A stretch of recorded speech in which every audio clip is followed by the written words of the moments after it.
கடந்த ஒரு வாரமாக ராம்குமார் வீட்டிற்குள்ளேயே முடங்கி கிடந்ததாக அவனுடைய தந்தை பரமசிவன் தெரிவித்துள்ளார். போலீசார் கைது செய்ய சென்றபோது ராம்குமார் கழுத்தை அறுத்து தற்கொலைக்கு முயன்றதால் அவருக்கு நெல்லை அரசு மருத்துவமனையில் சிகிச்சை அளிக்கப்பட்டு வருகிறது. அவரது கழுத்தில் எக்ஸ்ரே எடுக்கப்பட்டுள்ளது.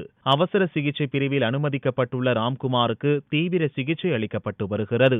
ராம்குமார் அனுமதிக்கப்பட்டுள்ள வார்டுக்கு வெளியேயும் மருத்துவமனைக்கு வெளியேயும் போலீசார் பாதுகாப்பில் ஈடுபட்டுள்ளனர். இந்நிலையில் ராம்குமாரை மருத்துவமனைக்கு அனுப்பி வைத்துவிட்டு அவரது தந்தை, சகோதரனிடம் போலீசார் விசாரணை நடத்தினர். அப்போது கடந்த ஒரு வாரத்திற்கு முன்பு தனது மகன் வீடு திரும்பியதாகவும் வந்தது முதல் வீட்டை விட்டு வெளியே போகவில்லை என்றும் ராம்குமாரின் தந்தை போலீசாரிடம் கூறியுள்ளார்.